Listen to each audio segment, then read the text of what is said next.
അങ്ങനെ പഴയ കേറിയ ആനക്കാരൻ വന്നിട്ട് എന്നോട് പറഞ്ഞു, ഈ അമ്പലത്തിലെ ശിവരാത്രി നീ എടുക്കുകയെന്ന് പറഞ്ഞു. ഈ അമ്പലത്തിലെ ശിവരാത്രി നീ ഈ ആനയായിട്ട് എടുക്കുകയെന്ന് പറഞ്ഞു. അപ്പം ഞാൻ ചോദിച്ചു, അതെന്നാ ചേട്ടാ അങ്ങനെ പറഞ്ഞേ എന്ന് ചോദിച്ചു. അപ്പൊ എന്നോട് പറഞ്ഞു, ഇത് ഈ അമ്പലത്തിലെ ശിവരാത്രി എടുത്തിട്ടില്ല, അതുകൊണ്ട് എടുക്കത്തുമില്ല. നിന്നെ കൊണ്ട് നടക്കത്തില്ല. പഴയ കേറിയ കുറച്ച് ആനക്കാര് ശ്രമിച്ചെടുത്തിട്ടുണ്ട്, അല്ലാതെ ഒരുത്തനും എടുത്തിട്ടില്ല എന്ന് പറഞ്ഞു. അപ്പൊ ഞാൻ പറഞ്ഞു, നോക്കാം, നമുക്ക് നോക്കാം. ചേട്ടൻ പറഞ്ഞ് ഞാൻ ചെവി വെച്ചു. പുള്ളി പല കഥകളും എന്നോട് പറഞ്ഞു. ഈ ആനയും കൊണ്ട് പലയിടത്ത് പരിപാടിക്ക് പോയാൽ ഈ ആന പരിപാടി എടുക്കുകയില്ല, അങ്ങനെ ഇങ്ങനെന്നെല്ലാം പറഞ്ഞു. അങ്ങനെ 12 വർഷങ്ങൾക്ക് ശേഷം, ഞാൻ അഴിച്ച വർഷം 12 വർഷങ്ങൾക്ക് ശേഷം ഈ അമ്പലത്തിന്റെ നടയിലിരുന്നാ പറയുന്നത്, ഈ അമ്പലത്തിൽ ശിവരാത്രി ഈ ആന എഴുന്നള്ളിച്ചു. കൊടിയേറ്റിനവിടെ തലക്കെട്ട് കെട്ടി നിർത്തി.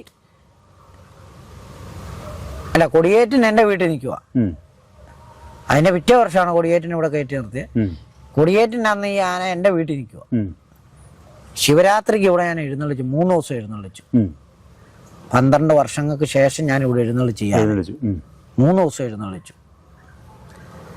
അപ്പൊ എനിക്കത് പറയാനുള്ള കാര്യം എന്താണെന്ന് വെച്ചാൽ, ഈ ആനയെ സംബന്ധിച്ച് എഴുന്നള്ളത്തിന് പോകുന്നിടത്ത് തലക്കെട്ട് കെട്ടുന്നിടത്തോ അല്ലെങ്കിൽ എഴുന്നള്ളിക്കുന്ന സ്ഥലത്തോ വിളക്കുകാരനെയോ അങ്ങനൊരു കേസ് ഈ ആനക്കില്ല.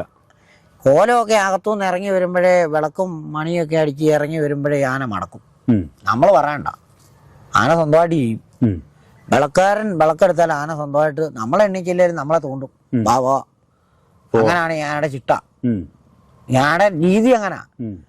പരിപാടിക്കൊന്നും ആനയ്ക്ക് യാതൊരു പ്രശ്നങ്ങളും ഇല്ല.